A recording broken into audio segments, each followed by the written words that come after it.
બાકી જે લોકો કહે છે કે અમારી પાર્ટીમાં સરકારની વિરુદ્ધ ન બોલાય, તમારી ફરિયાદ સાચી પણ અમે નહીં બોલી શકીએ, એને કહેજો કે લાજ કાઢીને ઘરમાં બેહી રહ્યો. તમારા જેવા ખદડાઓનું અમારે અહીંયા કાંઈ કામ નથી. આવા લોકોનું આપણે કાંઈ કામ નથી જે આપણા અવાજ બનીને ના બોલી શકે. જ્યારે આપણી પર અત્યાચાર થાય, અન્યાય થાય અને જે અવાજ નથી ઉઠાવી શકતા એવા નેતાઓનું આપણે કાંઈ કામ નથી. આવનાર સમયમાં જે વિસાવદરમાં ઘણા બધા એવું કહેતા હોય છે કે વિસાવદર યુગ જીત્યા એમાં તો કે આમ કર્યું તેમ કર્યું, ઉપાડો લીધો છે. આ ઉપાડો જે લીધો છે ને, જો વિસાવદર જીતીને તમે બેહી ગયા હોત તો કોઈ વાંધો નહોતો.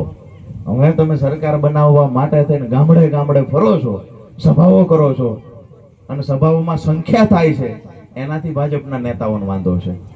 હમણાં તો સવાલો કરવા મોકલે, અમારી સભા હોય એટલે એક બે જણાને તૈયાર કરે જઈને સવાલ કરજો. અમે મીડિયા તો અમારું અમથું નહોતું બતાવતું, એમાં એક બે ભાઈ રિહાન વી ગયા કે અમે મીડિયામાં નહીં લઈ ગયા.